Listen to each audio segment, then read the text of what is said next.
Okay, Shalom. We are in the middle of Flip Classroom number 3. This is the 10 Laws of Chanukah, and we are on the 7th law. Okay, the Rabbah says as follows.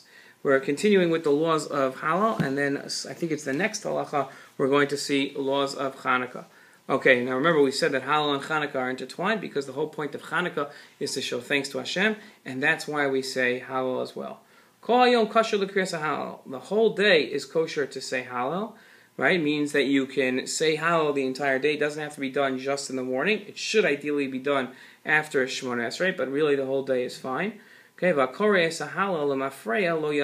that reads Halal out of order, they decide for some reason to start in the middle and then go back to the beginning, that person is not yotze. They haven't fulfilled their obligation to say Halal, and they've got to go back and start saying Halal from the beginning. Kara v'shaha v'chazar v'kara afapisha shaha k'dei ligmor eskulo yatza. Let's say a person started saying Halal, and then, right, they stopped and they waited, okay? Now again, they didn't talk, but they just waited, right? And then they went back, let's say half an hour later to read Halal, even though they waited enough time that they could have said the entire Halal, which is generally the measurement of when you have to repeat. When it comes to Halal, you don't have to repeat, and therefore it's not a problem. Okay, stop here. Answer question number 7 on source number 7, and then we'll go on to halacha. To the 8th halacha. Okay, we're on the 8th halacha here. Mitzvahs ner Chanukah, mitzvah chaviva hi amo. Now we start the laws of Chanukah, and we say that the mitzvah of lighting candles on Chanukah is an extremely important mitzvah.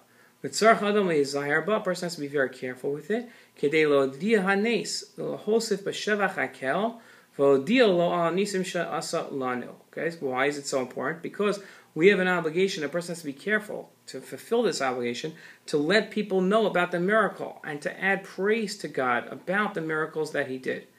Even if a person doesn't have enough to eat. Excuse me, I had to sneeze. I did have to sneeze, excuse me. Even if a person didn't have enough to eat, except if he took money from tzedakah, it's so important. The mitzvah of lighting candles is so important that even if a person has to borrow money or take money from charity or even sell the clothes on his back in order to buy enough candles or enough oil to light and wicks to light, he's got to do it. That's how important Chanukah candles are, and they're important because we have to publicize the miracle and add praise to Hashem. Okay, we'll stop here. Look at source number 8, question number 8, and then we'll go on. Okay, we're on source number 9. This is Halacha Yid Gimel in Parak Daled of the Rambam Sechos Chanukah.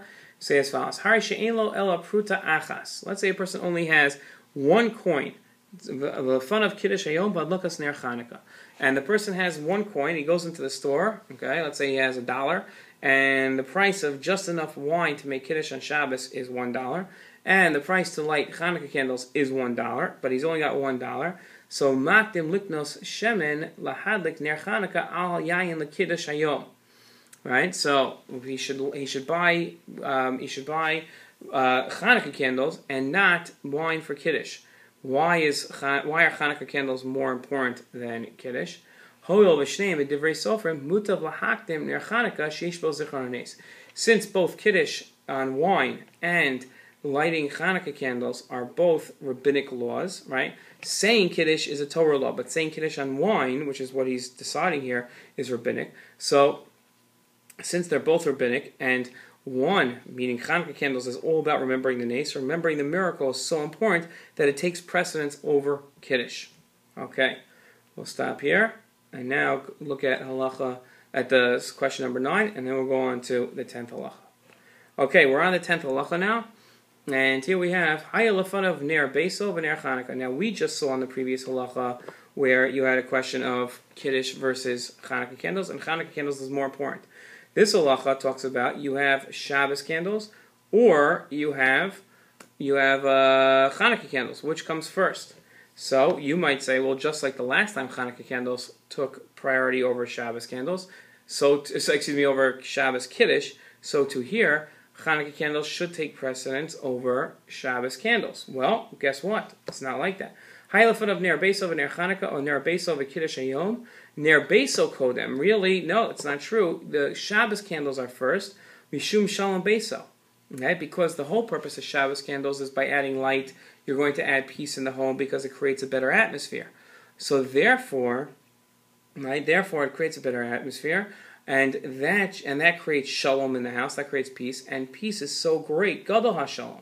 Shekol Torah nitla lasos shalom ba'olam, because the whole Torah was given just to create peace in the world, and therefore peace is more important. So therefore Chanukah candles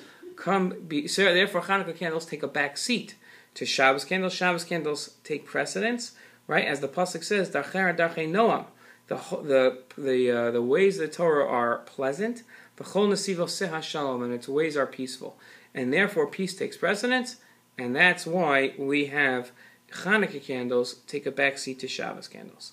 That's the end of the third flip classroom. Hope you enjoyed and learned well.